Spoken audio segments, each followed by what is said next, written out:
2114 demo mahasiswa kemarin kita bedah lebih dalam. Sebenarnya apa yang terjadi sih? Bahkan ada sebuah kalimat sederhana yang nyeletuk. Kalau nggak minta jabatan diperpanjang, pasti tidak akan ada demo mahasiswa kemarin. Benarkah begitu? Lalu siapa yang menghembuskan pertama kali meminta jabatan tersebut? Maka mata panah arahnya menjawab pertanyaan tersebut ada seorang menteri yang mengatakan bahwa di bawah sana banyak orang dan pengusaha yang minta jabatan Pak Jokowi diperpanjang. Dikuatkan dengan pernyataan seorang menteri lagi yang serba bisa menambahkan ada data 110 juta orang Indonesia meminta perpanjangan jabatan Pak Jokowi tersebut. Ini jadi polemik. Siapakah manusia yang 110 juta itu? Data dari mana? Kapan surveinya? Pakai apa cara surveinya? Baiklah, kita jelaskan dari data yang kita punya. Kita kemas dengan sederhana untuk menjelaskan peristiwa 114 kemarin. Ini semua dimulai ketika ada survei yang menghitung suara partai politik yang ternyata cukup mengejutkan hasilnya, yaitu ada 2 partai suaranya naik tinggi luar biasa dan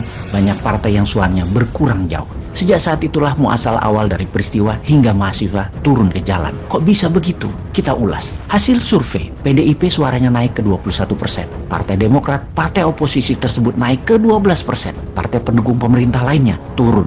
Golkar 78%, PKB 4%, Nasdem 78%, juga sisanya turun semua termasuk Gerindra sekitar 13%. Pastinya kenaikan suara Partai Demokrat mengejutkan. Kalau utak-atik politik dilakukan, jika semua ini didiamkan sampai tahun 2024, maka diperkirakan Partai Demokrat akan terus naik suaranya, begitu juga PDIP. Ini menarik, ini anomali. Namun ini menunjukkan pemerintah dengan partai pendukung utamanya PDIP agaknya telah terjadi pemisahan bagi konstituen. Alias PDIP saat ini berkesan hanya partai pendukung pemerintah, bukan partai utama pemerintah. Padahal PDIP adalah partainya Pak Jokowi. Namun banyaknya anasir, orang-orang non-partai di sekeliling presiden mendominasi kebijakan untuk kepentingan mereka.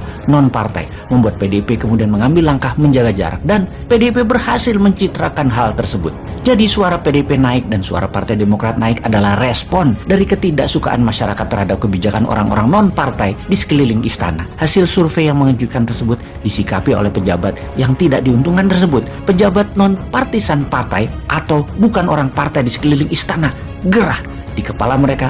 Kalau diadakan pemilu 2024, maka hanya 2 partai ini akan mendapat respon baik. Sehingga lebih baik adalah tambah 2 atau 3 tahun lagi menjabat, alias kalau dihitung dari hari ini masih ada 5 tahunan lagi menjabat. Jauh lebih baik daripada tidak akan mendapat apa-apa pada 2 tahun lagi dari sekarang, atau hanya tersisa 2 tahun lagi peluangnya. Makanya partai dan petinggi partai yang mendukung perpanjangan jabatan adalah partai yang suaranya turun dan dekat dengan pengatur negara ini di pusat pemerintahan, yaitu Partai Kuning, Golkar, PKB, PAN yang memang turun jauh suaranya dan yang menyuarakan juga menteri non-partai atau yang partainya suaranya turun. Bagaimana kalau begitu kita melihatnya? Kemudian berdemo, menekan pemerintah, tujuan utamanya hanya satu, tidak ada perpanjangan jabatan dan pastikan presiden menandatangani Kepres tanggal 14 Februari 2024 adalah hari Pilpres. Selama Kepres Pilpres 2024 itu belum ditandatangani, maka demo mahasiswa atau mungkin bertambah unsur lainnya akan terus terjadi, berulang dan membesar. Peristiwa 114 kemarin baru langkah awal. Sifatnya hanya mereda sementara setelah demo usai.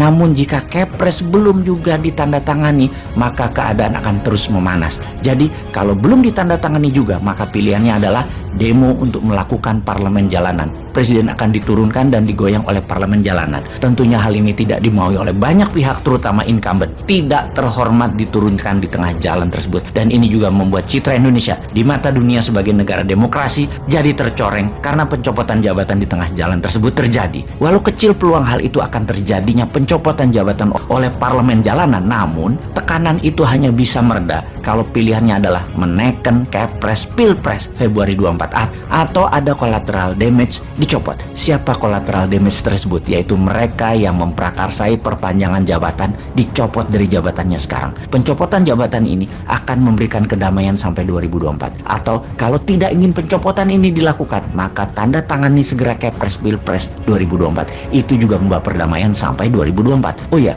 ada yang menarik, kalau pencopotan jabatan tersebut jika dilakukan ternyata akan menguntungkan suara PDIP yang telah berhasil melepas citra sebagai bagian dari anasir di sekeliling istana yang oportunis, yang gak punya konstituen tapi pegang jabatan. Itu yang disebut konstituen oportunis. Kemudian ada pertanyaan fundamental, siapa kira-kira yang jadi sponsor demo? Itu nggak murah loh demo itu, dan nggak mudah dilakukan, apalagi hal ini akan bermain panjang. Biayanya mahal. Tentunya yang punya duit dan tentunya yang nantinya diuntungkan. Amerika, Tiongkok? Jawabannya bukan. Kemungkinan kalau kita membaca pakai ilmu who is benefiting, maka analisa yang memodali adalah konglo-konglo atau oligar di sekitar PDIP dan Demokrat. Salah, mungkin saja salah analisa ini. Namun selama dilihat dari niat dan siapa yang akan diuntungkan dan siapa yang dirugikan, maka semua ini ke arah oligar-oligar tersebut. Jadi kesimpulan, collateral damage segera dicopot.